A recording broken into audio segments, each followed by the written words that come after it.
Take a breath, love, you're not too far gone. Hold on, you were made strong. Hands on your chest, now feel that steady beat. One step, then another. You can rise with me. We are the daughters, we are the light. We keep on rising through the tears in the night. We are the voices finding our way. Hope on our tongues and faith in our veins. We are the daughters. Hear us, we stay. Hey. This is your girl, Rochelle.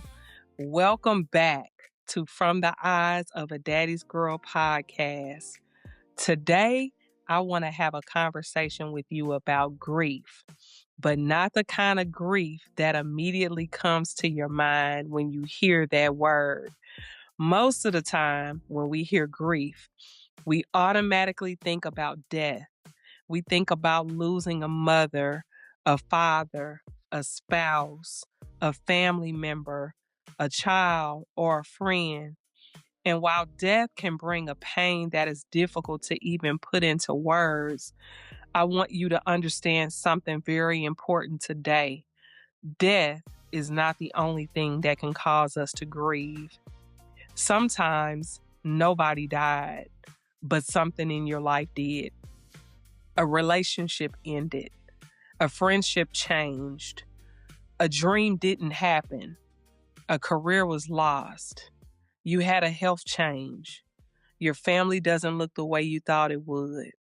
A door closed that you were convinced God was going to open. And even though there was no funeral, your heart still experienced a loss. That's what we're talking about today. Grief outside of death. The grief that people don't always recognize. The grief you sometimes don't even recognize yourself. Because when nobody has died, you may feel like you don't have permission to call what you're experiencing as grief. You tell yourself, I shouldn't be this upset. You compare your situation to someone else's and convince yourself that because somebody else has experienced something worse, your pain shouldn't hurt as much. But pain doesn't work that way. Your heart doesn't need permission from anybody else's experience to acknowledge that something mattered to you. When something meaningful changes or ends or disappears or doesn't happen the way you believed it would, there can be a sense of grief attached to that. Some of the hardest grief is grieving someone who is still alive. That's a whole different type of hurt because there isn't always closure. Maybe it's a relationship with a parent, a sibling, a friend, a spouse, or even one of your adult children. The person is still here, but the relationship isn't what it used to be. Or maybe you've had to create boundaries for some reason. Maybe you've had to learn to love someone from a distance. And maybe you finally realize that continuing to have access to one another isn't healthy. Maybe you've prayed for reconciliation, but it hasn't happened yet. And now you're grieving someone who is still living. You're grieving conversations you wish you could have had. You're grieving memories. You're grieving the closeness that used to exist. Sometimes you're not even grieving who the person is. You're grieving who you hope they would become and what you hope that relationship would eventually be. And that's where grief gets complicated because you know you made the right decision, but you can still be sad about it. You can know the relationship wasn't healthy and still miss the person. You can forgive someone and still decide that they no longer get the same access to you. You can love someone and recognize that loving them doesn't mean you have to keep allowing yourself to be hurt. Two things can be true at the same time. You can have peace about your decision and still grieve what you hope would happen. Healing doesn't mean something never mattered. Sometimes healing means accepting that something mattered deeply and still choosing to move forward. There is also grief connected to our careers and our purpose. Maybe you gave years of your life to a job and one day that position ended. Maybe you were laid off. Maybe you retired. Maybe you built a business that didn't survive. Or maybe you went to school to earn that degree, but the opportunities you expected never came. People may tell you it's just a job, you'll find another one, but sometimes it wasn't just a job. That job represented your stability, it represented your purpose, it represented independence, it represented your friendships, your routine, your financial security, and maybe even part of your identity. So when it ends, you're not only grieving a paycheck, you're grieving a part of the life that you knew. Sometimes we're grieving our health.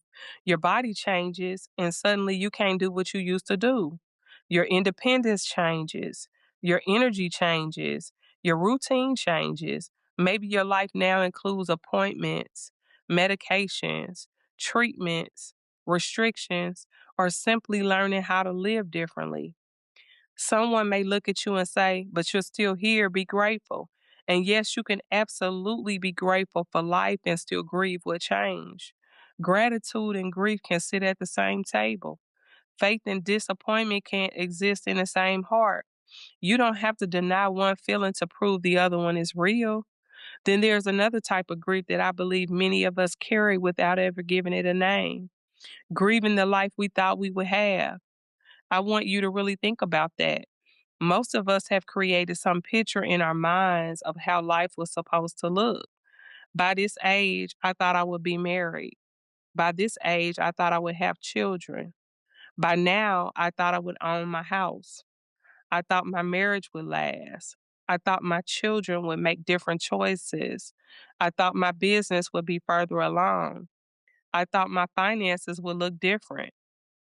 I thought my family would stay close. I thought that person would still be in my life. Or I thought that prayer would have been answered by now. Then one day, you look around and realize the life you're living doesn't look like the life you pictured. And that can bring grief. You're trying to appreciate the life you have while simultaneously mourning the life you thought you would have. And social media can make that even harder because you're watching everybody else's highlight reel while sitting in the middle of your real life. Somebody announces the very thing you've been praying for. Somebody else is celebrating a marriage while you're recovering from a divorce. Somebody's business takes off while you're still trying to figure out whether yours will survive. Somebody buys the house while you're trying to rebuild financially. Somebody's family appeals perfect while yours is struggling behind closed doors. If we're not careful, comparison will make us believe that because somebody else's life looks different, we must be behind. But you are not required to live on anybody else's timeline. Their chapter doesn't determine whether your story should be in your where you should be in your story. Sometimes life takes us down roads we didn't choose, and sometimes God allows our plans to change in ways we didn't understand. That doesn't mean your life doesn't have purpose. It doesn't mean you missed your opportunity, and it doesn't mean God forgot about you. It may simply mean your story is still being written, and it's going to be written differently than you expected. And sometimes the person you're grieving is you. That's something that we don't talk about enough. You can grieve the version of yourself that existed before life changed you. You can look at an old picture and remember who you were before that disappointment, or before that betrayal, before the caregiving, or even before the financial struggle, before the heartbreak, before you became responsible for everybody and everything. You remember how freely you laughed. You remember how easily you trusted. You even remember the dreams you had. You remember the version of you who didn't know what you know now. And sometimes you miss that person. But healing isn't always about getting the old you back. Sometimes we're so busy trying to become who we used to be that we don't recognize the person we're becoming. Life may have changed you, but change doesn't automatically mean destruction. Some experiences made you wiser. Some made you more compassionate. Some taught you boundaries. Some showed you how strong you actually are. and some exposed areas that actually needed healing. Some showed you who was really in your corner, and some brought you closer to God. And no, that doesn't mean everything that happened to you was good. It means something good can still come out of what happened. I think one of the biggest mistakes we make with grief outside of death is minimizing it. We say things like, at least nobody died. At least I still have something. Other people have it worse. I should just be grateful. And yes, gratitude matters, but gratitude should never become a reason to silence what hurts. You can be thankful for what remains and still acknowledge what you lost. Sometimes the first step toward healing is simply being honest enough to say, that hurt me. That mattered to me. I didn't want that relationship to end. I thought things were going to be different. Maybe you're grieving an apology that never came. Or maybe you're grieving a relationship that never became what you needed it to be. Maybe you're grieving the childhood that you didn't get to have, or grieving an opportunity that you worked hard for but never received. Or maybe you're grieving a version of your family that doesn't exist anymore. Maybe you're grieving something you can't even fully explain to other people because from the outside, everything looks fine. And that's why we have to be careful when we tell people to get over it. We don't know what that loss represented to them. We don't know what memories were connected to it. We don't know what dreams were attached to it. And we don't know how long they prayed for it or how long they had to work for it. We don't know what it took for them to finally walk away. And we don't know the private conversations that they've had with God about it. We see the ending, but we don't always know the story behind it. Your grief is personal, and your healing journey will be too. There is no one size fits all package for grief. Healing may look different from one season to another. Some days you may feel strong, and another day something triggers a memory, and suddenly you're emotional again. That doesn't necessarily mean you're going backwards, it just means you're human. Healing is not always a straight line. Sometimes healing is being able to talk about something without falling apart. Sometimes healing is finally setting a boundary or forgiving yourself. Sometimes it's releasing guilt or accepting an apology you may never receive. Sometimes it's realizing that you may never completely understand why something happened, but you're no longer going to allow the unanswered question to keep you from living. And I want somebody listening today to hear me and hear me well. Just because a chapter ended doesn't mean your story ended. The relationship ended, but you didn't. The job ended, but you didn't. The opportunity passed, but you didn't. The dream may have changed, but you didn't. That version of your life may be over, but you are still here. There is still purpose attached to your life. There are still people you haven't met, places you haven't gone, ideals you haven't had, prayers you haven't prayed, and things that God can still do through you. And if you're a person of faith, sometimes grief outside of death can challenge your relationship with God because you're asking God, why didn't you fix this? Why did you allow that door to close? Why didn't that relationship work? Or why didn't I get the same opportunity? Or why did I have to start all over? Or why did my plans have to change? I don't believe those questions make you faithless. I believe that sometimes they are part of an honest relationship with God. There are seasons when faith doesn't sound like, God, I understand everything you're doing. Sometimes faith sounds like, God, I don't understand any of this, but I'm still trusting you. You can trust God while you're disappointed. You can worship Him while you're hurting. You can pray while you're confused. And you can believe that God has a plan while admitting that this wasn't the plan you wanted. Grief and faith can both coexist. One never cancels out the other. Sometimes the greatest act of faith is simply continuing to show up while God is putting all the pieces back together.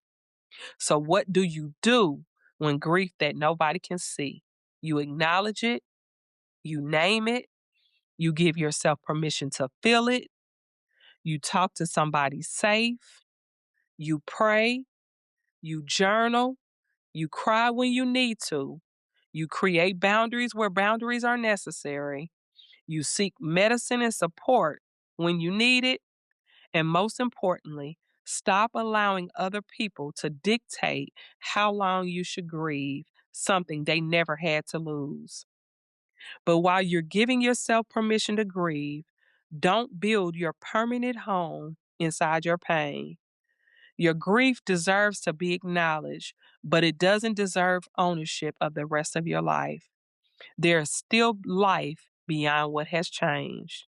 There is still purpose behind what has ended. And there are still beautiful moments ahead that you haven't experienced yet. You don't have to rush to get there. Take it moment by moment, day by day, step by step. You're not moving on as though what happened didn't matter. You're learning how to move forward, carrying the lessons, the memories, the wisdom, and even the scars. Grief has more than one face. Sometimes grief looks like a funeral, but sometimes it looks like signing divorce papers. Sometimes it may look like cleaning out your desk after losing a job, or sometimes it looks like deleting a phone number you know you shouldn't call anymore. Sometimes it looks like sitting in a doctor's office realizing your life is going to be different. Or it looks like watching your children grow up and realizing your role in their lives is changing. Or sometimes it looks like releasing a dream that you spent years believing would happen. And sometimes grief looks like standing in front of the mirror, trying to recognize the person life has forced you to become. So if nobody died, but your heart is still grieving, I want you to know that what you're feeling matters. You don't have to compare your grief to anyone else's grief to make yours valid. Give yourself permission to mourn what was. Give yourself permission to acknowledge what didn't happen. Give yourself permission to miss what you had hoped would be. But when you're ready, also give yourself permission to imagine that something meaningful still comes next. Maybe the chapter didn't end the way you wanted to. Maybe that wouldn't have chosen to be the part of your story. Maybe you're still trying to understand what God is doing with all these pieces, and that's okay. You don't have to have the entire story figured out today. Just keep turning the page, because your loss may be a part of your story, but it doesn't get to write your ending. You are still there. You're still becoming. You're still healing, and God can meet you right there in the transition, in the disappointment, in the unanswered questions, and even if the grief nobody else recognizes. Your story isn't over. Your purpose is still unfolding. So keep healing, keep growing, keep becoming. Until next time. Hold on, you were made strong. Hands on your chest, now feel that steady beat. One step, then another. You can rise with me. We are the daughters. We are the light. We keep on rising through the tears in the night. We are the voices finding our way. Hope on our tongues and faith in our veins. We are the daughters. Hear us, we stay.